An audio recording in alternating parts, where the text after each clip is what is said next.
Alhamdulillah Bapak Ibu sekalian, ya. Tema bahasan kita hari ini terkait tentang ketahanan keluarga. Jadi detil materinya Bapak Ibu sekalian silahkan tonton di YouTube Terapi Quran Tangerang ini. Karena hari ini saya spesial ingin full praktek. Sebagai pengantar kita evaluasi dulu ya. Karena gini Bapak Ibu sekalian, konsep tazkiyatun nafs, konsep terapi Quran intinya adalah, esensinya adalah tazkiyah. Apa itu tazkiyah? Jadi esensi dari tazkiyah itu adalah kita taubat. Taubat itu artinya kembali kepada Allah. Para ulama mensyaratkan ketika ya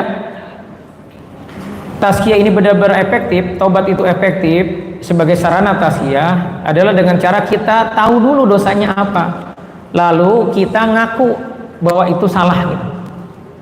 Ini sederhana kalimatnya ya, kita ngaku bahwa kita salah. Tapi dalam prakteknya pasien-pasien itu yang kami tangani itu seringkali ngeyelnya halus. Iya sih Ustadz, tapi itu sebenarnya nangkis, dia masih denial ya, nyangkal bahwa hal itu harus diistighfari gitu. Dia merasa itu bukan bagian dari sebuah kesalahan, padahal itu sebuah kesalahan. Bisa dipahami kalimatnya Bapak Ibu? Jadi harus mau ngakui bahwa itu salah, dan setiap kita sangat mungkin punya kesalahan. Nah, dalam rumah tangga seringkali kita merasa diri kita malaikat, sehingga kita tidak melihat kesalahan kita. Kalau ada orang lain, pasangan kita, anak kita bikin salah, marahnya luar biasa. Padahal kita juga punya kekurangan. Nah, hari ini Bapak Ibu sekalian, kita kan datang kemari mau menghilangkan rijas syaitan, belenggu setan di tubuh kita. Insya Allah tadi kita sudah doa, insya Allah akan Allah kabulkan, karena berdoa itu perintah Allah dan pasti dikabulkan. Ud'uni, mintalah kepadaku, berdoalah kepadaku, kata Allah, astajib, nanti akan aku ijabah, kata Allah, akan dikabulkan. Dan kita harus optimis, yakin bahwa doa kita dikabulkan, maka penuhi syarat dan ketentuannya. Nah, esensi dari tazkiyah itu adalah kita apa? Taubat. Disebut taubat kalau kita tahu dosanya apa, diakui. Contoh nih, banyak ibu-ibu menyimpan kekecewaan sama suaminya. Kita jadi tanya, masih nyimpen dendam gak sama suami? Enggak, udah dimaafin. Tapi kalau ngomongin perilaku suami yang dulu tuh, 10 tahun yang lalu, 20 tahun yang lalu, ngomongnya masih semangat, menggebu-gebu. Bahkan sebagian ibu-ibu nangis saat cerita. Itu artinya apa? Masih nyimpen. Yang Allah mau itu Bu, waliyaku, maafin, waliyaspahu, lapang dada, lupain gitu, kalau bahasa Tangerangnya. Jangan diungkit-ungkit lagi. Nah, setan pengennya ini disimpan rapi sama ibu, sehingga ibu mudah untuk dijadikan boneka, kayak boneka tali. Ayo bos, lihat tuh suaminya tuh, supaya ibu marah-marah terus sama suami, sama anak. Ini contoh ya. Jadi kita harus evaluasi sampai sisi itu. Nanti saya tampilkan poin-poin apakah keluarga kita itu bermasalah atau tidak. Kembali ke sini, esensi tazkiyah itu harus tahu dulu dosanya apa, terus ngaku kita tahu ini salah, ya Pak, ya. Lalu setelah kita akui, kita istighfari dan kita menyesal dengan itu semua. Jadi harus ada unsur itiraf, dikenali, diketahui dosanya, diakui, lalu nadam gitu, menyesal. Apa ciri orang menyesal terhadap dosa? Dia bisa nangis dengan dosa itu. Jadi kalau di sini ada yang alasan, saya mah orangnya nggak bisa nangis, saat qiyamul lail gimana? Nggak bisa gitu. Itu artinya hati kita keras. Kata Rasulullah, hati yang keras hanya bisa ya dilembutkan dengan api neraka. Jadi jangan terlalu bangga kalau kita jarang nangis gitu. Ya, apalagi nggak pernah nangis sama dosa, itu tanda hati kita keras. Ya, dan jangan terlalu takjub juga dengan amal-amal kita kalau kita jarang bisa nangis dengan dosa-dosa kita. Bisa dipahami kalimat ini ya? Karena sesungguhnya Bapak Ibu kan kemari ingin menyelesaikan permasalahan kehidupannya. Esensi dari menyelesaikan permasalahan kehidupan itu, dan ini menjadi esensi dari terapi Quran. Ya, sesungguhnya masalah kehidupan itu karena ada yang keliru, ada yang salah dalam diri kita. Nah, alhamdulillah kita itu jadi orang Islam. Allah kasih kita hidayah jadi orang Islam. Artinya kunci surga sudah di tangan kita sebenarnya. Nah, setan nggak mau kita bisa masuk surga enak gitu. Setan pengennya kita nyemplung dulu ke neraka. Karena insya Allah Bapak Ibu yang sudah bersahadat pasti masuk surga. Permasalahannya ada orang masuk surga tetapi yang terakhir. Rasulullah menceritakan nanti ada orang yang terakhir masuk surga diangkat dari neraka, itu yang terakhir. Kalau yang terakhir kira-kira disiksanya 100 tahun apa lebih dari itu gitu? Lebih. Ada di sini yang setengah menit dibakar sama api, tangannya kuat itu setengah menit aja, jangan lama-lama, jangan setahun, setengah menit. Ada yang kuat? Tunjuk tangan Pak. Jadi kebayang ya. Maka Allah pengennya kita, kata Allah, "Faman zuhziha 'anil nar wa udkhilal jannah." Barang siapa dimasukkan ke surga, dihindari dari api neraka, bisa langsung masuk ke surga. Jadi masuk surganya nggak mampir dulu ke neraka, nggak kena siksa kubur. Faqad faz, kata Allah, dia orang keren, orang sukses. Maka kita harus seperti itu. Karena insya Allah Bapak Ibu kalau sudah Islam akan masuk surga. Tetapi apakah mampir dulu atau enggak, itu yang menjadi concern kita. Bahkan Utsman bin Affan radhiyallahu anhu itu sudah dijamin sama Allah masuk surga kata Rasulullah. Tetapi dia nangis ketika mendengar ada namanya siksa kubur. Kenapa nangis? Karena saya sudah dijamin nggak masuk neraka, langsung masuk surga. Tetapi apakah saya dijamin tidak kena api, tidak kena siksa kubur? Ini gara-gara mikirin itu aja. Ini karena orang soleh ya, nangis dia.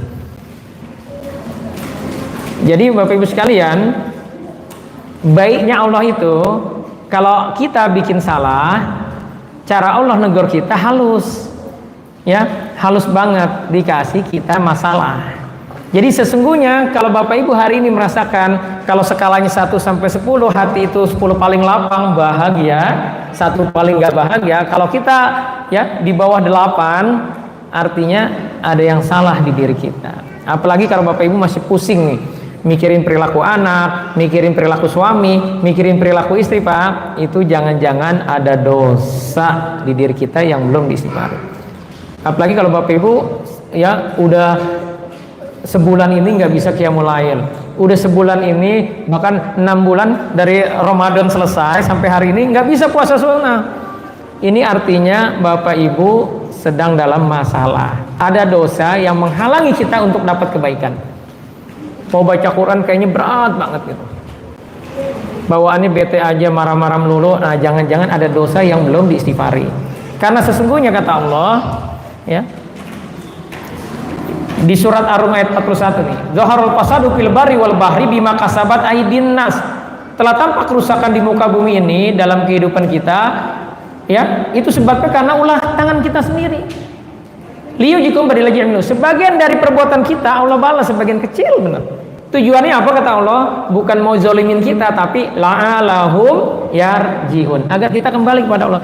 Jadi kalau hari ini ada yang diuji sakit, diuji ya dengan permasalahan kehidupan, ini jangan-jangan patut curiga ada dosa yang belum kita istighfari.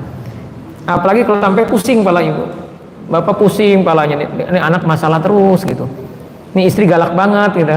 Nah, jangan-jangan ada dosa yang belum kita istighfari. Jadi penting bagi kita untuk mengevaluasi ini, karena Allah sendiri yang bilang kalau kita merasa ada permasalahan dalam kehidupan, itu sebenarnya ada dosa yang Allah pengen kita taubat. Itu di surat Ar-Rum ayat 1. Di surat Asy-Syu'ara ayat 30 Allah katakan a'udzubillahi minasyaitonirrajim wa ma asabakum min musibatin fa bima kasabat aydikum wa ya'fu an katsir. Dan apa saja musibah yang menimpa kamu, maka itu adalah disebabkan oleh perbuatan tanganmu sendiri, dan Allah memaafkan sebagian besar dari kesalahan-kesalahanmu. Dan yang ketiga kan di surat An-Nisa ayat 79, ma asobaka min hasanatin faminallah. Apa saja nikmat yang kamu peroleh adalah dari Allah. Jangan pernah sopede, ini kan saya orangnya ulet, rajin, maka saya wajar dong kalau hari ini saya kaya karena saya jago bisnis. Dulu waktu kuliah saya rajin orangnya, yang lain pada main, saya belajar terus. Ini persis ucapan siapa dalam Al-Quran? Ucapan Korun. Korun ketika dia membanggakan hartanya, dia bilang innama utituhu ala ilmi indi. Ini semua nih harta ini nih, kata Korun, itu karena saya jago bisnis, saya orangnya pinter dibanding yang lain gitu. Sama Allah dijungkir balikin. Kalau kita sering kali begitu, suka cerita-cerita, saya dulu orangnya rajin belajar, yang lain pada main, saya belajar. Maka wajar kalau hari ini saya sukses seperti ini. Pernah dengar ya orang-orang seperti itu? Kan ada training-trainingnya kan? Nah itu nggak boleh dalam Islam. Karena semua kebaikan itu dari Allah, bukan karena kita hebat. Adapun kalau kita dikasih kehebatan, itu adalah ujian buat kita. Yang harus kita pikirkan, ini kelebihan kita jadi kontribusi gak buat masyarakat, buat orang lain gitu. Ya. Terus dilanjutkan. Tadi kata Allah, ma asabaka min hasanatin faminallah. Apa saja nikmat yang kamu peroleh adalah dari Allah. Wa ma asabaka min sayyi'atin famin nafsik. Dan apa saja bencana yang menimpamu, maka itu dari kesalahan dirimu sendiri. Jadi kalau hari ini hati kita sempit, coba evaluasi. Karena sesungguhnya esensi dari terapi Quran adalah la'alahum yarji'un. Perubahan diri menuju kebaikan yang diridhoi Allah Subhanahu wa taala. Bapak Ibu, ini kenapa saya sampaikan ya di awal, karena sesungguhnya pola penyerangan setan, pola setan menyerang itu dua ini. Saya banyak ditanya, Ustaz, kenapa kalau orang-orang non-muslim, orang-orang kafir, kalau di ruqyah nggak bereaksi? Biasa aja tuh dia, berarti nggak ada jinnya dong gitu. Ya. Ada yang sering kali berucap begitu, karena bagi setan nggak penting orang-orang kafir itu diganggu. Kenapa nggak penting? Orang nggak usah diganggu aja calon penghuni neraka. Orang kafir itu kasihan hidupnya. Kalau orang yang nggak beriman sama Allah, tapi dia baik orangnya Ustaz, nggak ada, nanti di akhirat hangus semua amal-amalnya. Jadi gangguan itu yang biru ya, yang atas itu gangguan level sederhana, namanya gangguan sarana kehidupan. Bapak Ibu dibikin sakit, kena sihir ya, kena stroke, terus dibikin bisnis dagang nggak laku, buka toko, kata orang tokonya kelihatan tutup, padahal tokonya nggak pernah tutup, buka terus gitu. Usaha ini gagal ya, jadi sempit rezekinya. Terus tempat tinggalnya terasa panas, banyak penampakan kata orang ngelihat di rumah kita. Terus hubungan sosial kita orangnya emosional, sama tetangga sering berantem ya. Sama mertua juga nggak akur, sama ipar juga begitu. Terus dan gangguan-gangguan lainnya itu sesungguhnya namanya gangguan sarana kehidupan, dan itu level rendah. Selama Bapak Ibu masih sholat, masih berdoa sama Allah, masih minta tolong sama Allah. Yang bahaya adalah gangguan sistem kehidupan. Ini evaluasi Bapak Ibu ya sama anak-anaknya ya. Akhlak kita marah-marah melulu, menyimpan dendam. Memang menyimpan dendam nggak boleh. Boleh Bu menyimpan dendam Bu? Nggak boleh, kata Allah, wal'afina 'anin nas. Kalau mau masuk surga itu harus mau memaafkan kesalahan orang lain. Terus seneng gibah, ngajinya seminggu 3 kali, tetapi pulang ngaji selalu gibah, ngomongin orang. Nah ini udah rusak akhlaknya. Orang-orang seperti ini nggak perlu lagi diganggu, dibikin perutnya melendung, dibikin setiap bulan sakit sama setan. Kenapa? Karena sudah dalam jebakan, merasanya soleh, tetapi padahal hobinya gibah. Gibah itu amalan kita diambil sama yang kita gibahi, dan itu kezoliman. Kita akan bermasalah di akhirat nanti kalau kita banyak melakukan kezoliman. Terus sisi ibadah, anak kita malah sholat Pak. Anak saya masalah sholat, tapi udah dibawa ke Marala, ikut kajian terapi Quran, di ruqyah nggak bereaksi, berarti aman dong, nggak ada jinnya gitu. Padahal malah sholat anaknya gitu. Jadi kalau yang udah seperti itu, bagi setan nggak penting dia dibikin reaksi, diganggu secara fisik, nggak penting. Kenapa? Karena sudah sejalan dengan kemauan iblis, nggak taat sama Allah. Bisa dipahami ya? Terus akidahnya rusak, merasa nggak bakal selesai nih masalah saya kalau nggak ke dukun gitu. Ada masalah perginya ke dukun ya, dukun-dukun syirik ya, jadi akidahnya rusak. Terus berhukumnya tidak pakai hukum Islam, terus orientasi hidupnya hanya sebatas dunia. Jadi gangguan sistem kehidupan ini itu hanya dirasakan oleh orang-orang yang tidak disayang oleh Allah.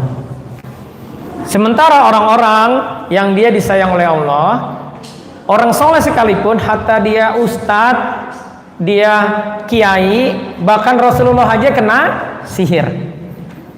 Jadi kalau ada Bapak Ibu hari ini nggak selesai-selesai sihirnya, dua kemungkinannya. Mungkin dosanya masih banyak, Allah pengen gugurin dengan kita penyakit kita. Yang kedua, ya, mungkin level surga Bapak Ibu tinggi, maka ujiannya jadi banyak. Karena surga itu mahal. Jadi kalau ujiannya masih di level 1, yang biru tuh, tapi kita masih taat sama Allah, orangnya sabar, ya, akidahnya benar, bersih, maka Bapak Ibu masih aman, insya Allah. Gitu. Bisa dipahami ya? Jadi bahaya mana? Yang biru apa yang merah gangguannya? Yang atas apa yang bawah? Bahaya mana, Bu? Bahaya yang bawah. Jadi kamu sering ikut kajian TQ, di rukyah dikit aja langsung muntah-muntah. Yang ngomong males sholat. Kayak saya dong, saya udah 2 kali ikut ke Marala nggak pernah bereaksi. Tapi marah-marah mulu, nyimpen dendam sama suaminya. Ini kata setan terima kasih gitu. Bisa dipahami ini? Ya. Maka yang penting bagi Bapak Ibu, kalau hari ini kita masih merasa masalah kehidupan kita, ya, itu tandanya kita masih dalam sebuah apa? Dalam sebuah belenggu yang jangan-jangan karena masih ada yang salah di diri kita. Tapi ya kita mulai, ya.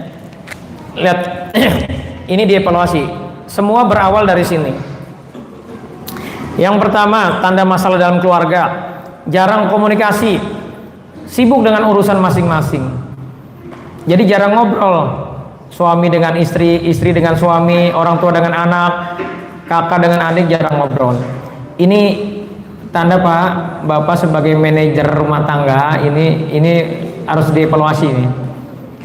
Ya, ini ada 13. 10 sampai 13 ini saya merahin angkanya karena ini sudah level berbahaya kalau ada di rumah tangga kita, ya. Ini dari 13 ini ada berapa kita? Ini bagian yang nanti kita istighfari, semoga Allah hilangkan belenggu setannya.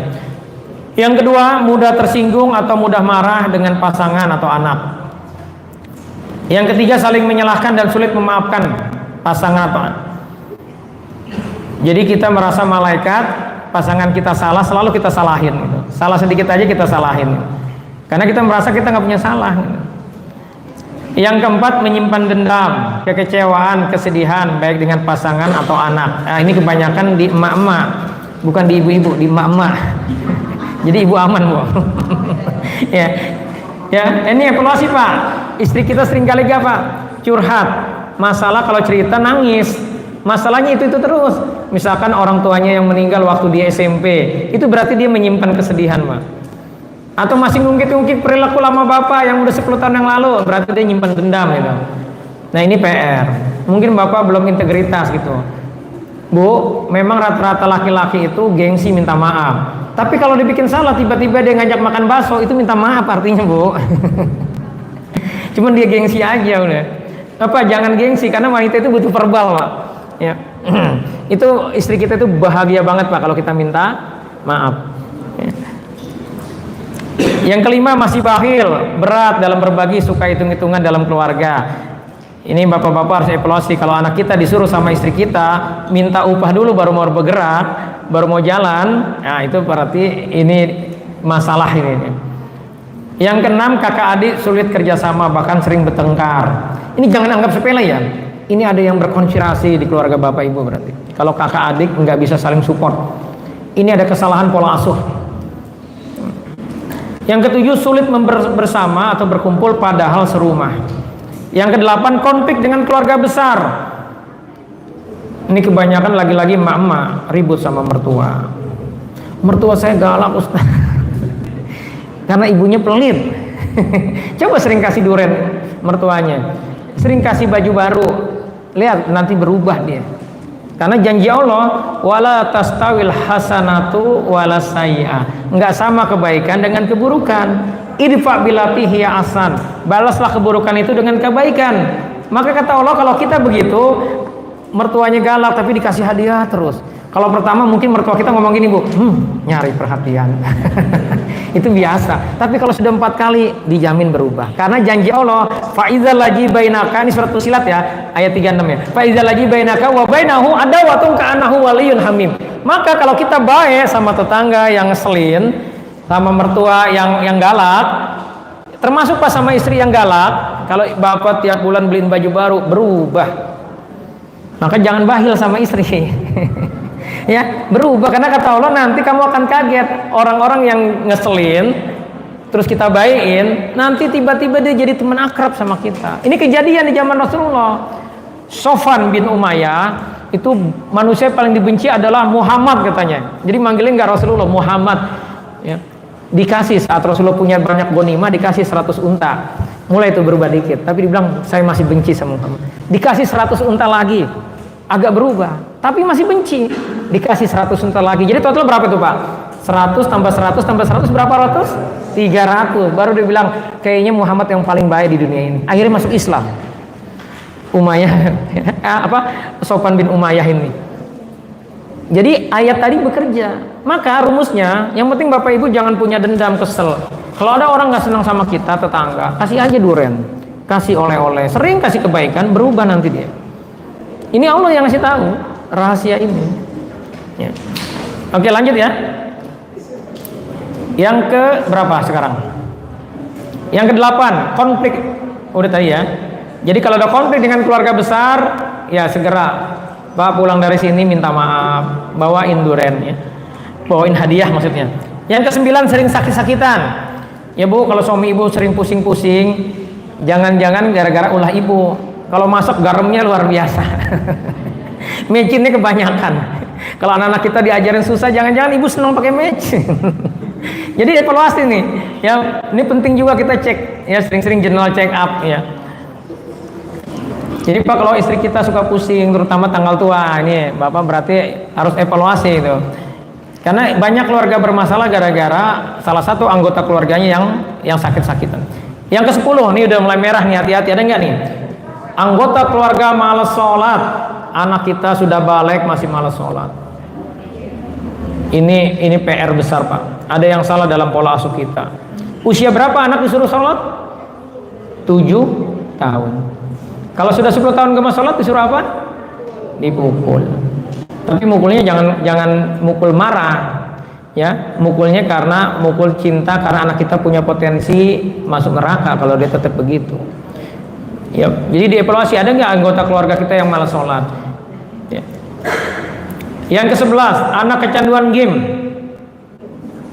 Jadi jangan dianggap sepele. Bapak Ibu, kalau anak Bapak Ibu takdir Allah. Jadi gini, saya sering kali ditanya gini, Ustadz, kenapa anak tetangga saya anaknya main game lebih rajin main gamenya dibanding anak saya? Nggak apa-apa dia. Kok anak saya baru 6 bulan sudah error dia? Ya, jadi kayak orang, mohon maaf ya, nggak waras. Karena konstitusinya belenggunya beda. Anak-anak yang qadarullah orang tua ini bukan cuma ayah ibunya ya, bisa jadi kakek nenek jalur ayah, kakek nenek jalur ibu, atau di atasnya lagi, misalkan ada yang dukun sakti segala macam, itu kan bayaran dari dia jadi berkolaborasi, bekerja sama jin, kan sukmanya diambil. Jadi bisa jadi anak tetangga kita sukmanya masih 100%. Anak kita sukmanya tinggal 80%. Untuk hidup normal itu 80%. Dia main game, tinggal diambil lagi 10% sama jinnya. Sukmanya diambil. Jadi bisa diambil sukmanya nafsu anak kita gara-gara main game aja. Maka ketika dia sudah 70%, dia akan bermasalah dalam kehidupannya. Ada fungsinya yang nggak normal, akhirnya sakit. Dan kebanyakan karena sukma kepala yang diambil, malas belajar, nggak bisa fokus, marah-marah, sama orang tuanya lebih galak anaknya. Dan ujung-ujungnya apa? Gangguan jiwa. Oh ya, saya mau jelasin kenapa anak kita senang main game. Ibu-ibu tahu nggak kenapa anak kita senang main game? Halo? Tahu Bu? Pak, tahu nggak kenapa anak kita senang main game? Karena dalam persepsi dia, main game itu sesuatu yang menyenangkan. Bapak Ibu nggak pernah ngasih tahu bahayanya, ngelarang. Kita dianggapnya apa? Nggak asik nih orang tua kita. Ya, Bapak Ibu dianggapnya nggak asik sama anak kita. Temen-temennya main game. Game itu menyenangkan. Kita ngelarang. Ujung-ujungnya apa ya? Berantem. Minggu lalu ada jamaah nggak hadir hari ini ya. Anaknya itu masih SD, baru kelas 5, lebih galak dari bapaknya. Bapaknya kalah body sama anaknya. Ini kan kasihan bener gitu. Ya. Nah ini terjadi kenapa? Karena masalah pola asuh. Jadi kenapa anak kita senang main game? Karena dia tidak diberitahu oleh orang tuanya bahayanya. Jadi nanti malam kumpul bareng, kasih makan dia yang enak, puterin video di YouTube bahaya game online, suruh nonton, banyak itu videonya di YouTube, puterin dia. Nah, Abi, ayah sayang sama kamu, ayah nggak mau kamu seperti ini. Kalau kamu terus main game, nanti kamu begini. Kalau ayah sama ibu masih hidup, kalau kamu nanti usia 25-30 tahun, ya, kalau kamu main game gini, kamu terus error kayak gini, gangguan seperti ini, siapa nanti yang mau peduli sama kamu? Itu pasti mikir anak bapak ibu. Kalau bapak ibunya soleha kayak gini, anaknya insya Allah berkah. Hanya saja dia kurang sentuhan dari bapak ibu. Bisa dipahami ya? Ya. Jadi evaluasi, ada gak anak kita kecanduan game atau senang dengan musik-musik orang-orang barat ya? Terus terjadi perselingkuhan. Nah ini udah bahaya nih, ada pengkhianatan di sini. Terus terlilit hutang, pinjol, kartu kredit, judi online dan lainnya. Jadi bapak ibu ini jangan dianggap sepele, kasihan, kita harus peduli kalau ada saudara kita yang ini ya. Karena ini datanya ini luar biasa nih. Judi online itu peredarannya sampai dalam 2 tahun itu 600 triliun ya. Jadi ini luar biasa sekali. Pinjaman online itu sampai 205,5 triliun. Penduduk Indonesia berapa Pak? Nggak sampai 300 juta. Lihat yang minjem. Jadi bapak ibu kalau beli HP-nya kredit itu masuk dalam data ini gitu ya. Iya, ini datanya seperti itu. Artinya kalau ada 168 juta user, maksudnya yang kredit, penduduk Indonesia nggak sampai 300, berarti lebih dari setengah penduduk Indonesia punya hutang. Dan ibu lihat ini, 2,1 juta pemain judi online adalah emak-emak dan pelajar. Saya nggak tahu juga ya. Ada yang tahu cara mainnya di sini? Tapi di sini 2,1 juta ibu-ibu yang main judi online, ini kan luar biasa gitu. Terus kasus kriminal akibat judi online termasuk poluan. Di sini ada kasus poluan bunuh suaminya. Cerai akibat judi melonjak 140%. Ini data yang ini harusnya kita miris, sedih, waspada gitu. Bapak Ibu, kalau ada Bapak Ibu di sini yang aktif dakwah bikin kegiatan di masjidnya, saya lagi bikin program bagaimana pemahaman tentang ketahanan keluarga ini dipahami oleh masyarakat. Karena semua permasalahan kehidupan itu berawal dari rumah tangga yang bermasalah. Bapak-bapaknya fungsinya di dalam keluarga hanya sebagai ATM.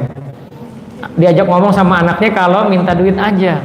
Kalau anaknya nggak butuh duit, nggak diajak ngomong. Ini bahaya bener. Halo, jadi tegang kayaknya ngajinya. Ya. Nah, masalah terbesarnya ini 3 ini. Kurang harmonis itu kurang komunikasi, sering berantem, sering miskomunikasi. Ya. Yang kedua perselingkuhan, ini bahaya. Perselingkuhan itu bisa terjadi pembunuhan nih. Terus salah orientasi. Nah, kita langsung sekarang nih. Apa ancamannya dari ketahanan keluarga ini? Ada 6 model ancaman yang patut kita curigai.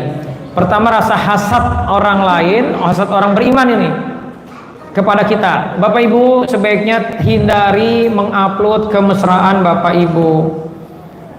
Alhamdulillah bisa umroh bareng. Oh, cekrek kayaknya.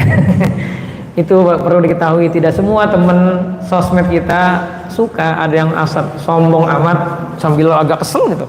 Lepas tuh airnya. Udah Bapak Ibu tiba-tiba palanya pusing, sakit. Padahal tadi sehat-sehat aja gitu. Gara-gara upload kemesraan banyaknya hasad. Jadi waspada, ini jangan dianggap sepele ya. Ada ain. Bapak Ibu bisa pahami tentang ain, ada udah saya ada kajiannya di YouTube Terapi Quran Tangerang. Terus orang kafir, mereka punya konspirasi, pengen kita ngikutin langkah mereka.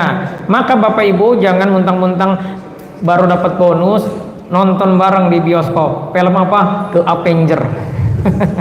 The Avenger itu buatan Marvel di Amerika. Itu adalah penampakan jin-jin di dunia goib.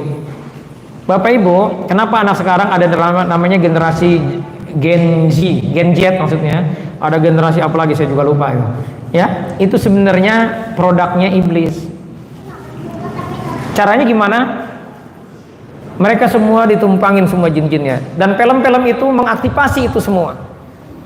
Tadi saya agak telat karena ketemu guru saya dulu ya, Ustaz Roshan. membahas masalah ini. Saya mau bikin kajian khusus terkait tentang polutan jin nasab ini. Jadi nanti Bapak Ibu kan pernah dengar ya hadis dari Rasulullah, nanti orang-orang yang sholat jadi pengikut Dajjal. Kebayang nggak Bapak Ibu kira-kira gimana tekniknya tuh orang sholat jadi pengikut Dajjal? Caranya adalah Bapak Ibu ditebar semua jin-jin di tubuhnya, ya diaktifasi. Kalau belum terinstal di tubuh Bapak Ibu, maka Bapak Ibu dirangsang supaya senang nonton bioskop, senang nonton tayangan YouTube, senang nonton influencer yang suka pamer-pamer harta, supaya terinstal di dalam tubuhnya tuh. Kalau sudah yang terinstal, yang jin nasabnya kuat, yang leluhurnya ada yang dukun, maka Bapak Ibu nggak perlu diinstal lagi, cukup diaktifasi.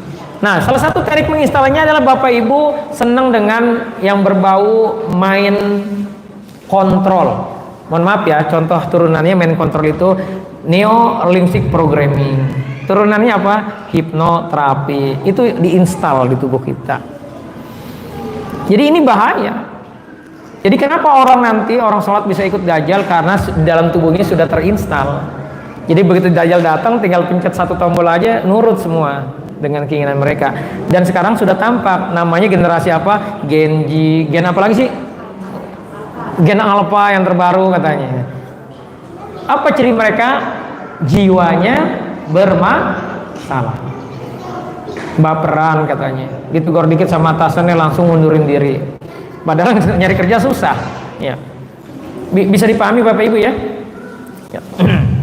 Terus setan itu ada berapa jenis ya? Minal jinnati wan nas. Jadi setan itu bukan satu Bapak Ibu, berapa? Dua. Setan itu ada dari jin dan dari manusia.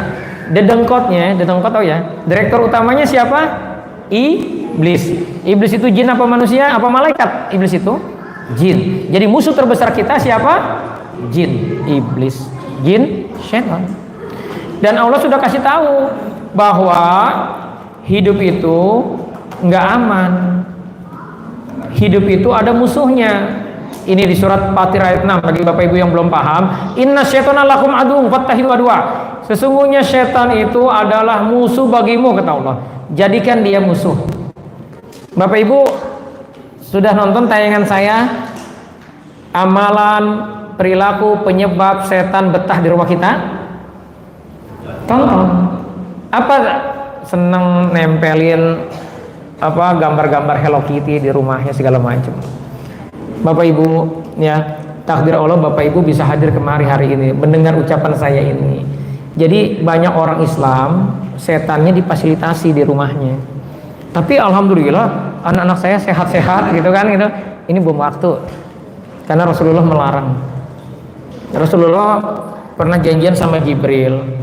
Ya, saya sudah share ya hadis-hadisnya terkait ini, larangan tidak boleh menaruh patung gambar makhluk hidup, tokoh-tokoh kartun apalagi ya, yang buatan mereka orang-orang yang nggak yakin sama Allah, itu di rumah kita nggak boleh. Jibril pernah nggak jadi datang ke rumah Rasulullah karena di rumah Rasulullah ada patung anjing. Karena nggak datang Jibril, beberapa waktu kemudian ketemu Jibril, Rasulullah nanya kenapa nggak jadi datang? Kan kamu janji mau datang. Karena di rumahmu ada patung anjing. Apakah Jibril takut dengan patung anjing? Enggak takut. Ini pembelajaran buat kita bahwa itu berbahaya buat kita. Jadi jangan sampai setan itu dijadiin teman, difasilitasi dalam kehidupan kita.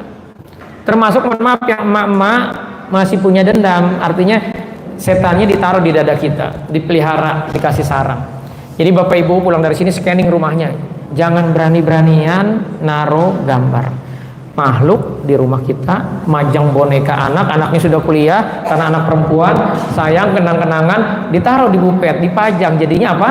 Patung. Syarat patung itu sederhana, ada kepala, ada mata. Bisa dipahami Bapak Ibu ya?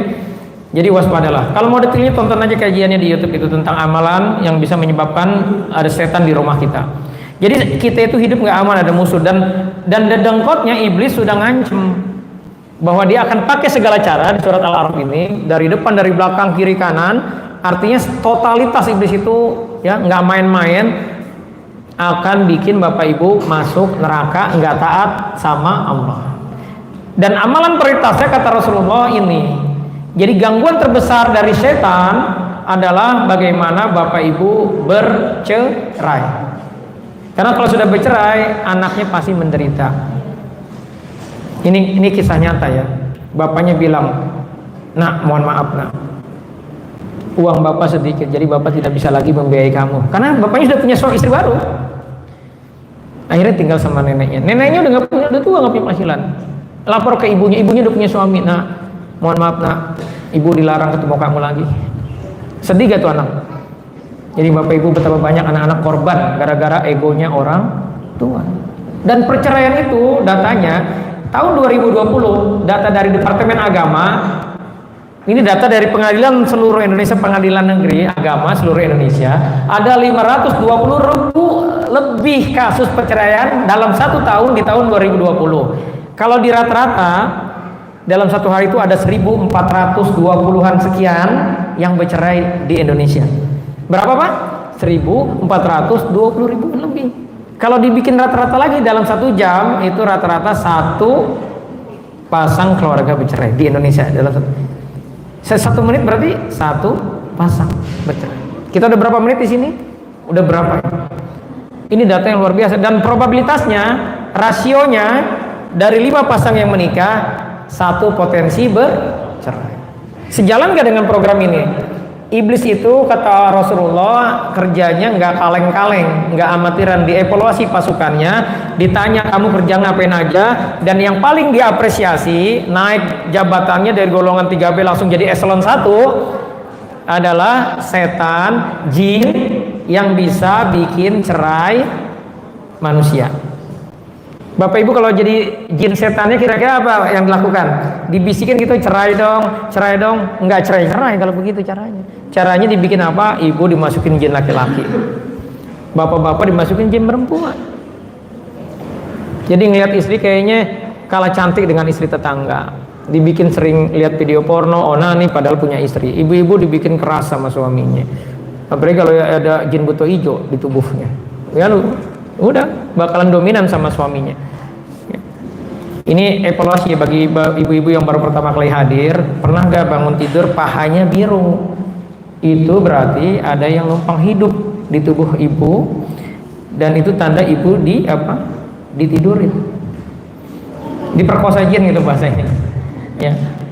Ini bukan bercanda ya, ini serius. Apalagi tandanya ya, kalau orang-orang yang ada jinnya itu sering jin jatuh cintanya bu ya, ada jin laki-lakinya di tubuh ibu sering sakit kepala dari gadis nggak sembuh-sembuh, terus sering keputihan, haidnya sakit, haidnya tidak teratur, tiba-tiba punya miom, tiba-tiba punya kista.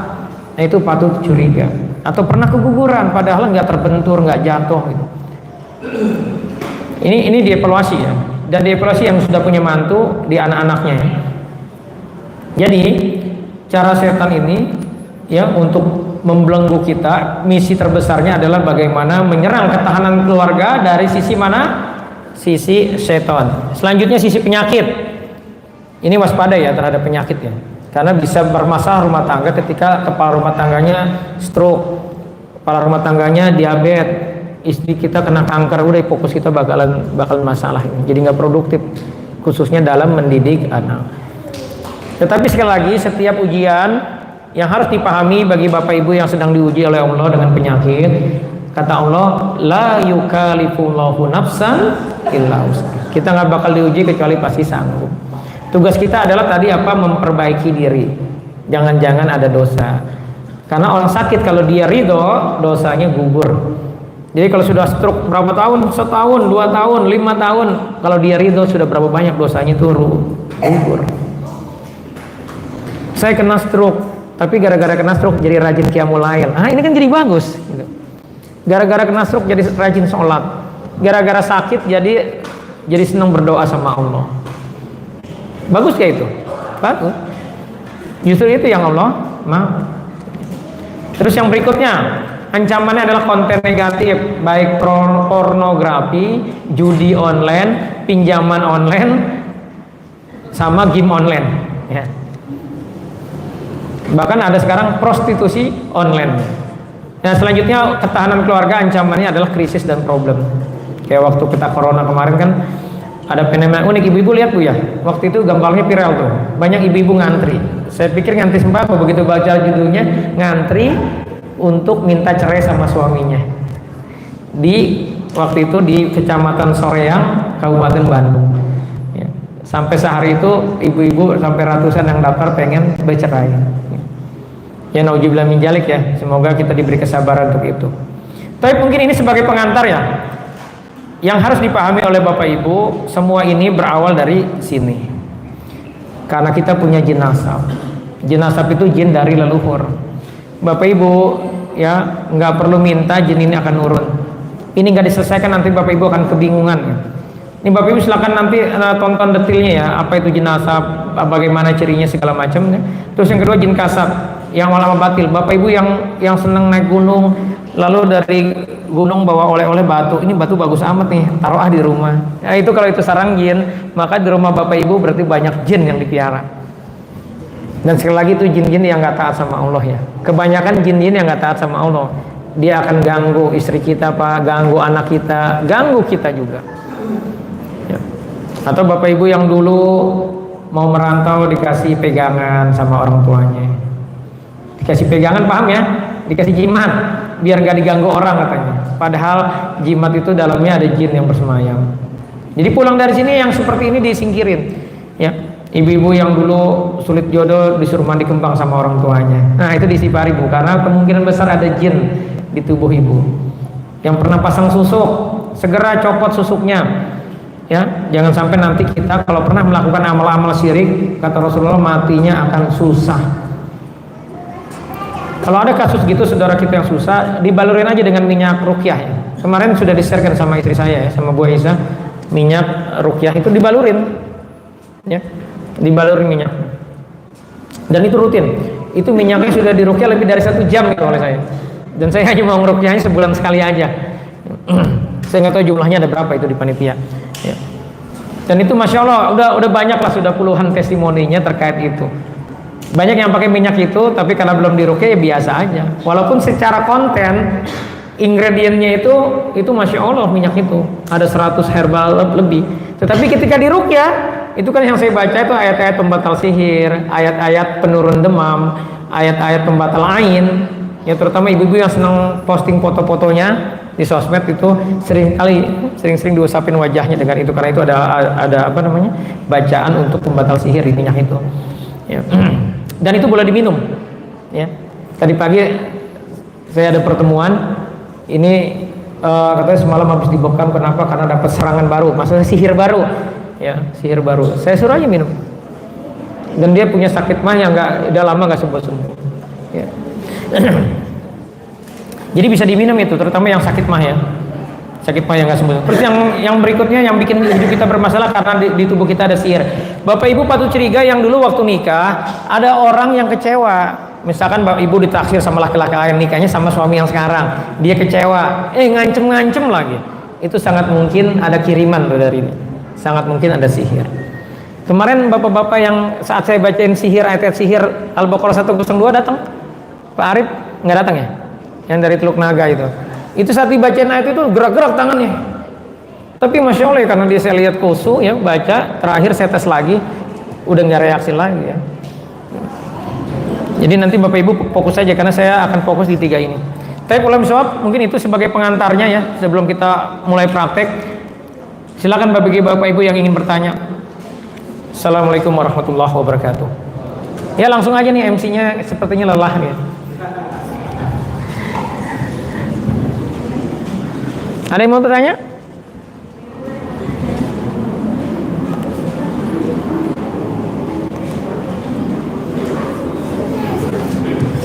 Ini saya jelaskan ya, ini 3 syarat menjadikan Al-Quran sebagai syifa atau penyembuh. Bapak Ibu sekalian, syarat menjadikan, saya mau tanya dulu, siapa yang baru pertama kali hadir dalam kajian ini? Ibu-ibunya? Oh sedikit ya, berarti selebihnya sudah paham ya. Jadi kalau kita mau menjadikan Al-Quran sebagai syifa, penyembuh, itu pertama harus yakin diniatkan sebagai obat. Selama ini mungkin Bapak Ibu sering baca Quran, mulai hari ini baca Qurannya niatnya yang banyak. Bahkan ada ulama membolehkan sampai 33 niat. Biar enteng jodoh, biar dapat rezeki, biar kuburannya lapang, biar sakit kepalanya sembuh, biar sakit mahnya sembuh, biar sihirnya batal. Boleh gak sebanyak itu niatnya? Boleh. Karena yang Allah bilang di surat Al-Isra 82, wa nunazzilu minal Qur'ani ma huwa syifaa'u wa rahmatul lil mu'minin. Jadi kami jadikan Al-Qur'an kata Allah sebagai syifa, penyembuh, bukan obat ya, penyembuh. Jadi insya Allah pasti sembuh. Wa rahmah, dan rahmat, penolong, keberkahan lil mu'minin, bagi yang yakin. Maka syarat pertama harus yakin. Jadi jangan ada keraguan, ini bakal sembuh nggak ya? Ini jin saya bakal batal gak jin sihirnya kalau saya ikutan packing.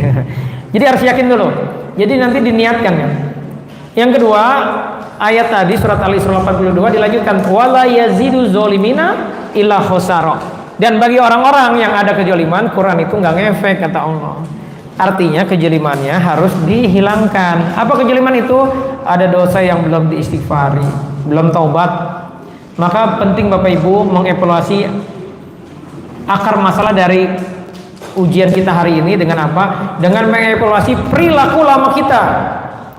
Dulu kita seperti apa? Jangan lihat sekarang nih. Kalau sekarang mungkin Bapak Ibu udah kagum dengan kesolehan Bapak Ibu. Dulu waktu kuliah, waktu SMA, ada gak kita ketiduran, nggak sholat isya? Ibu-ibu sudah 17 Ramadan, kan pasti ada haid nih ibu-ibu yang belum menopause, belum dibayar-bayar utangnya. Itu dievaluasi semuanya. Ya, jadi jangan terlalu kagum karena kita kata Allah fala tuzakku anfusakum. Jangan so suci kata Allah. Kita itu disetting bikin dosa dan Allah maklumin. Karena ada 4 syarat masuk surga ya di surat Ali Imran mulai dari 133 sampai 136. Syarat keempatnya wallazina idza fa'alu fahisyatan aw zalamu anfusahum dzakarullah fastaghfaru dzunubahum. Syarat keempat orang yang masuk surga itu kalau bikin dosa segera mohon ampun. Jadi penghuni surga itu bukan orang yang nggak bikin dosa, nggak pernah bikin dosa, tapi dia bikin dosa lalu dia minta ampun. Jadi penting bagi kita untuk taubat, dan taubat itu perintah Allah. Tadi kalau Bapak Ibu menyimak surat apa? Surat apa sih yang dibaca? Surat At-Tahrim. Di ayat 7 atau 8 tadi kan diperintahkan untuk apa? Taubatan nasuha. Jadi Pak, penting bagi Bapak bikin program namanya evaluasi diri, muhasabah keluarga. Ini dalam sebulan ini kita bikin dosa apa ya? Atau ada perilaku lama gak dulu? Mohon maaf ya kalau Bapak Ibu yang sebelum nikah pacaran dulu, ada maksiat di situ, itu sudah diistighfari belum? Sudah taubat belum dengan perilaku dosa itu? Jangan-jangan yang bikin hari ini keluarga kita masalah gara-gara dulu ada dosa waktu pacaran dulu gitu. Ya, bisa dipahami ya, dosa yang belum diistighfari. Yang kedua, emosi negatif nih. Mudah marah gak kita? Menyimpan dendam gak? Menyimpan kekecewaan? Menyimpan kesedihan gak? Sedih dengan ujian kita. Kenapa saya begini? Kenapa saya kalah kaya dengan tetangga saya? Kenapa saya kok ujiannya gini? Yang lain buktinya nih malas sholat pada bahagia gitu. Ini menurut kita gitu. Nah kalau kita sering kali mengeluh-ngeluh gitu, nah ini berarti ada emosi negatif di diri kita. Itu setan Bu yang bermain, mengaduk-aduk terus perasaan kita supaya kita kecewa terus. Padahal Allah larang, wala tahinu, jangan merasa minder, merasa hina. Wala tahzanu, jangan sedih kata Allah. Antumul a'launa in kuntum. Engkau orang yang tinggi derajatnya kalau yakin kepadaku. Jadi ini dievaluasi ya. Yang berikutnya adalah penyakit hati, rasa ujub. Ujub itu bangga diri, enggak disebutin. Kita merasa kayaknya saya paling ganteng nih di ruangan ini, saya paling cantik, saya paling pinter, paling banyak hafalannya, paling. Nah, itu tandanya sudah ujub. Kalau disebutkan namanya sombong, takabur. Seperti iblis, ana khairu minhu, aku lebih baik daripada dia. Terus egois, hasad, bakhil. Bakhil tahu ya? Pelit. Ria, senang dipuji, suujon, ghibah, dan hubud dunia. Dan yang ketiga, nah ini banyak yang dipahami. Sebagian jamaah itu pengennya kalau sudah datang ke sini nih, itu pulang-pulang 100% jinnya hilang gitu. Gitu kan harapannya kan? Nah, dalam prakteknya enggak begitu. Rasulullah waktu kena sihir dibacain berapa kali? Al-Muawwijatain, Al-Falaq dan As dibacakan berapa kali Pak? 3 kali. Itu Rasulullah yang maksum, nggak punya dosa. Kalau kita yang hobinya masih ghibah, yang dosanya dulu banyak, kira-kira berapa kali tuh kira? Ya. Bisa jadi ribuan kali, tapi nikmatin aja. 1 huruf berapa kebaikan, berapa pahala 1 huruf? 10 pahala. Kalau kita baca nanti ayat kursi, Al-Fatihahnya baca 3 kali, ayat kursi 3 kali, baca 3 kali 3 kali, itu sudah berapa huruf, berapa kebaikan yang gara-gara kita merasa nih gangguan gak selesai baca Quran terus. Kira-kira bagus gak buat kita? Bagus. Jadi penuhi dosisnya. Tapi masya Allah ya, ini saya mau tolong testimoni ibu-ibu yang rutin kemari. Ada yang rutin kemari, yang sudah lebih dari 3 kali rutin gitu, merasakan nggak? Ada yang mau sharing? Halo? Ada Bu yang mau sharing? Sudah berapa kali? Oh, lebih dari 3 kali, iya. Mohon maaf, minta tolong.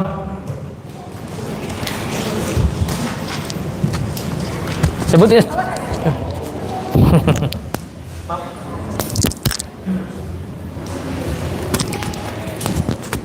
MC-nya tolong dibangunin. Assalamualaikum warahmatullahi wabarakatuh. Waalaikumsalam warahmatullahi wabarakatuh. Nama saya Ibu Erna dari Tanah Tinggi. Oke. Ustaz izin bertanya. Oh, mau bertanya, kira mau sharing. Sebenarnya pengajian malam itu sudah lama Ustaz, lebih dari 3 kali. Tapi sebelum ini yang dulu di Pondok Pinang itu Ustaz, cuman kan ada minyak. Iya. Nah, saya kebetulan ini kan single parent sudah lama Ustaz. Oh, single parent. Iya, tapi terakhir 6 bulan ke depan ini saya sudah pernah menikah lagi 2 kali. Dalam 6 bulan 2 kali. Enggak, yang pertama itu hampir 10 tahun lebih. Terus yang terakhir ini saya baru berpisah sama suami yang kedua dari Januari itu cuma 8 bulan. Saya waktu itu pernah di Rukia sama Pak Ustadz Muhaji di rumah saya, satu keluarga. Tapi yang reaksi saya sendiri. Katanya tuh di dalam badan saya ada jenazah dari keturunan bapak saya, dan bapak saya itu nggak pernah mau sholat Ustaz. Di rumah itu yang mau sholat itu cuma saya dan ibu saya. Adik saya pun juga susah, anak saya juga susah, cuma saya sama ibu saya aja. Bapak saya juga nggak mau, katanya sih kalau sholat kakinya sakit, kepalanya pusing, jadi dia tuh sholatnya cuma Idul Fitri aja. Nah terus dalam keluarga saya ini sekarang bapak saya posisi sedang sakit. Dia tuh sakit asam urat atau apa yang akhirnya sakit untuk berjalan. Ibu saya sakit hernia, dan saya sendiri sakit saraf kejepit udah 1 tahun. Pas semenjak dari suami yang kedua, saya nikah sama suami kedua itu cuma dikasih katanya ada yang bilang cuma sekedar untuk buang siang. Tapi itu saya diuji lagi. Nah, suami saya itu kan pelaut ya, jalan pulang yang kedua itu. Nah, di situ tuh ada gangguan itu orang 3. Masalah ekonomi semua saya penuhi. Cuman ada salah seorang teman yang sirik kayak gitu, terus saya sempat di Rukia juga, katanya saya sering mimpi ada ular. Saya berapa kali itu di tengah jalan karena sama suami yang kedua habis maghrib itu mau beli rokok ke warung, dihadang sama ular Ustaz malam Jumat Kliwon.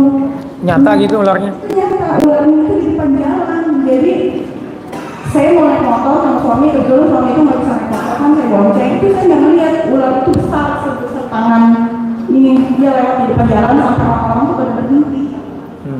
Itu kalau mungkin nggak dikasih lihat sama suami saya kedua itu mungkin saya udah sharing di situ sampai orang-orang tuh pada berhenti semua kemarin habis maghrib. Besar ularnya? Besar sebesar tangan itu.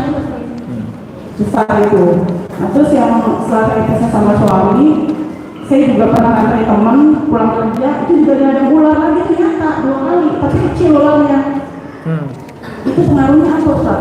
Dengan Ibu udah 3 kali lebih, ada nggak efek positif yang ibu rasakan? Sakit sih. Sakitnya tuh habis saya ada ular melintas di depan saya itu beberapa kemudian saya sakit saraf. Itu berapa bulan yang lalu ular melintas ini? Itu udah hampir sekitar 4 bulanan yang lalu lah. Terus saya sakitnya itu sekitar 3 bulan setelah ada ular itu, kira-kira kurang lebihnya. Itu nyata udah dalam mimpi. Saya mau lewat itu ada ular sama suami, terus saya nyantai teman saya pulang kerja itu juga ada ular. Yang ular yang kedua itu 2 kali. Iya, oke. Ini karena waktu ya. Waktu di rukyah itu, waktu minggu bulan lalu deh ibu ikut. Apa yang dirasakan? Yang dirasakan sih biasa aja, nggak ada reaksi. Oke. Oke ya. Ada lagi yang mau diceritakan? Apakah ular itu berpengaruh dalam keluar rumah sakit saya? Ibu saya, bapak saya juga sakit, dan adik saya yang belum menikah, udah usia 36. Laki-laki? Perempuan. Oh, perempuan. Jadi setiap ada laki-laki meja perempuan itu selalu meja bisu. Iya, iya. Oke, saya sudah nangkap esensinya. Ya. Ini ya. Assalamualaikum warahmatullahi wabarakatuh. Waalaikumsalam warahmatullahi wabarakatuh. Bapak Ibu sekalian, ini contoh bagus ya. Terkait tentang ini nih, slide yang ini. Jadi slide yang ini itu ya. Kok ini kan Masya Allah ya, gangguan jin asapnya luar biasa di tubuh ibu ini. Ya, yang tadi ibu ceritain itu semua itu adalah sebenarnya polutan jin asap. Apalagi sudah sampai level pada tidak sholat kan tadi katanya. Orang tuanya, adik-adik ibu? Ibu berapa saudara kandung? 2.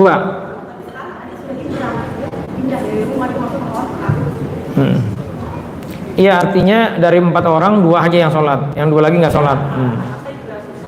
Anak ibu juga susah. Ya, ini ujian bu. Ya, kita doakan bapak ibu ya, semoga ibu ini ya Allah mudahkan untuk bisa totalitas dalam tazkiyah, dalam taubat kepada Allah ya, dan Allah selesaikan segala ujiannya ya. Jadi ini harus digali.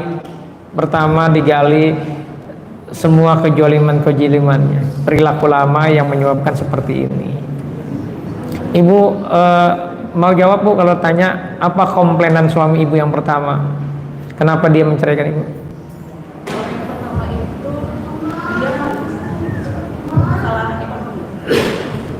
Oh, ibu yang ngajuin talak. Oh enggak, jadi kebetulan suami saya itu kan pertama tentara. Nah dia itu kan banyak sampingan di luar pekerjaannya dia. Nah kebetulan tuh ekonomi keluarga dari orang tuanya itu kurang mampu. Pada saat itu kakaknya koma di rumah sakit. Nah kakaknya itu yang membiayai dia waktu dia jadi tentara. Jadi dia seperti pamrih. Nah orang tuanya itu selalu menolong masalah ekonomi, uang gitu kan. Sedangkan saya juga waktu itu bisa menerima dia apa adanya lah gitu kan. Karena ya memang saya sudah memutuskan mau menjadi istri dia, apapun kekurangan dia saya terima. Cuma akhir itu dia nggak buat masalah ekonomi, jadi dia sering dinas luar kota, terus sering ketemu sama perempuan malam. Jadi dia ngedatingin perempuan itu. Saya tahun itu saya istiqoroh itu. Artinya dia menceraikan ibu karena dia dia menggantung saya selama 10 tahun. Dari anak saya umur 3 tahun sampai sekarang sudah bertiga SMP, sudah hampir 15 tahun. Nah, saya itu tahun 2017 mengajukan cerai sendiri setelah turun pemecatan dari Mahkamah Militer karena dia seorang negara. Ya, oke. Iya. Dia menjatuhkan saya dan tidak melakukan apa. 10 tahun. Iya. Ya, subhanallah. Ya. Ya, ujian yang lumayan ini ya. Ya, semoga Allah ya ganti yang lebih baik bu ya, dapat solusi jadi penggugur dosa ibu ya. Taib ya, ini memang kayaknya penggaliannya mesti lebih lebih dalam lagi. Tapi kaitannya ini, jangan-jangan bu masih ada yang belum kita istighfari, belum. Dan ini dahsyatnya memang belenggu jin leluhur. Ya. Jadi penting bagi bapak ibu mengevaluasi. Dan jin leluhur ini tadi yang saya bilang nggak harus orang tua di atas kita persis. Ayah ibu kita bisa jadi kakek nenek jalur ayah, kakek nenek jalur ibu, atau di atasnya lagi, atau di atas lagi, bisa jadi sampai 7 generasi. Gitu. Maka penting bagi kita untuk senantiasa mengevaluasi. Nah kalau ibu bilang tadi sudah ikut lebih dari 3 kali tapi belum sama sekali belum merasakan apapun, ya keluhannya masih ada berarti. Karena saya tahu tapi waktu pas beberapa bulan sebelum yang bulan kemarin itu pernah reaksi Iya. Bu, boleh jawab nggak Bu? Ibu udah ridho dengan semua ujian ini? Sudah ridho dengan semua ujian ini? Sudah ridho? Ridho itu artinya nerima, nggak sedih lagi? Belum ya? Masih berat ya? Masih ya? Nah, Ibu, itu PR buat Ibu ya. Gimana Ibu mau ya ridho? Artinya kalau cerita nggak, ini kan Ibu mau nangis sebenarnya, kalau nggak ada yang lain mungkin Ibu udah nangis gitu. Nah ini yang saya maksud itu, menyimpan kesedihan. Ya, jadi harus ridho Bu. Ini memang, berat amat sih. ya, tapi gitu kan semua Allah yang mengizinkan terjadi, dan pasti ada solusinya gitu. Pasti ada solusinya. Karena janji Allah begitu, la yukallifullahu nafsan illa wus'aha. Kita nggak bakal uji kecuali sebenarnya pasti sanggup. Ini pembelajaran buat kita semua ya. Ternyata ada saudara kita yang ujiannya ya luar biasa. Pak, kebayang ya Pak, kalau Bapak punya anak perempuan, terus takdirnya seperti ibu ini, kan sedih juga Bapak gitu. Ya. Maka gitu Pak, kita penting kita pulang dari sini kalau ada salah sama istri minta maaf ya. Ya. Bu, jadi sedihnya tadi diusahakan dihilangkan. Jadi yang mana ini? Yang poin 2-nya, yang emosi negatif. Masih menyimpan apa? Kesedihan. Nah, saya tadi mintanya ada yang mau testimoni? Ya, silakan.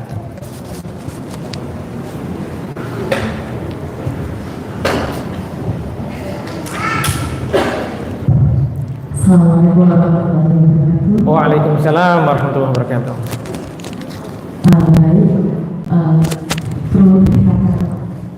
Boleh ya, boleh nggak? Kalau memang keberatan nggak usah, nggak apa-apa. Iya. Alhamdulillahnya saya baru sekali mengikuti kajian tafsir Quran. Baru hari ini? 3 minggu lalu. Oh, minggu lalu yang di Baitul Fidoh. Alhamdulillah yang saya rasakan adalah pertama, saya sebagai perempuan itu yang tidak tahu memang kita punya hormon yang besar ya. Hormon perempuan itu kan ada, mungkin dari segi medisnya itu kita hormonnya naik turun, emosional gitu kan. Tapi dari namanya bisa jelaskan, mungkin itu salah satu dari gangguan jin gitu, kejadian nasab atau lainnya gitu. Satu kali pertemuan dengan Ustaz yang saya rasakan adalah pertama, sebelumnya saya ketika baca Al-Quran itu rasanya selalu terburu-buru gitu, selalu ingin selesai gitu. Iya. Kemudian seminggu kemarin itu saya merasakan baca Al-Quran itu serasa sangat nikmat gitu, sangat nikmat. Dan Ya, ketika alhamdulillah. baca Al-Quran, biasanya saya kalau baca Al-Quran udah dengar aja baca gitu, tapi kemarin itu saya rasa setiap baca Al-Quran saya harus baca artinya, karena kayaknya setiap arti yang saya baca hari ini itu bisa jadi jawaban atas semua pertanyaannya. Mungkin saya tidak menemukan jawabannya gitu, dan itu kedua setiap ayat Al-Quran yang kita ketika membaca Al-Quran kan tidak melakukan hari ini harus baca juz berapa gitu kan, lalu melanjutkan saja dari baca sebelumnya, itu selalu ada jawaban atas mungkin atas keresahan perempuan gitu. Kemudian juga saya merasa lebih sedikit lebih sadar karena saya selalu mengingat bahwa yang Ustaz katakan kita belajar untuk ridho. Ridho itu sih yang selalu saya ingat. Jadi ketika hal-hal yang rasanya berat, berusaha untuk hidup dari mungkin dari satu kalimat Ustaz itu yang selalu tersimpan dalam memori otak saya, kayak insya Allah dari situ membuat saya lebih tenang aja gitu Ustaz. Ya, Waktu datang pekan lalu, niatnya apa? Ada rasa keluhan atau apa?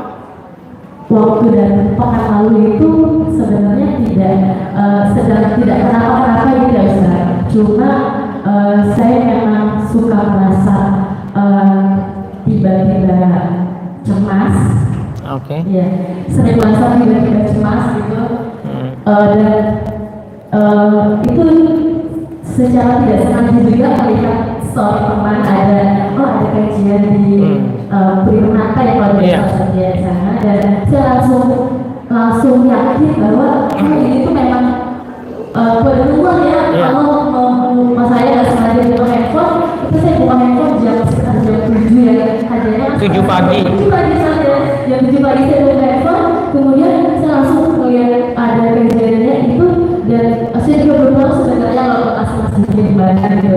Oh ternyata dekat dari rumah, dan alhamdulillahnya saya waktunya sudah bisa, kendaraannya juga sudah ada, bisa waktu itu berangkat sendiri, dan alhamdulillah sekarang saya berangkat bersama saya.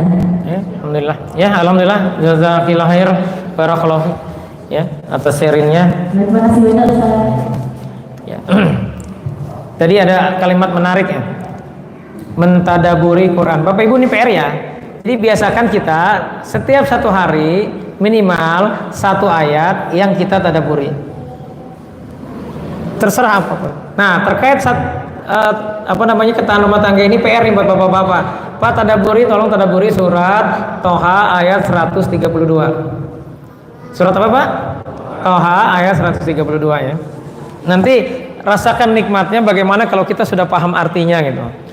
Terus bagaimana biar paham nggak salah memahami? Kan di online sudah banyak nih tafsir Ibnu Katsir. Dibuka aja. Tadabur dari Toha ayat 132 ini. Itu PR kita Pak sebagai ayah ya. Tapi Bapak Ibu ya, karena sudah jam setengah 10 lewat, tadi saya targetnya setengah 10 bisa mulai supaya maksimal nih. Ya kita mulai, silakan dibuka airnya.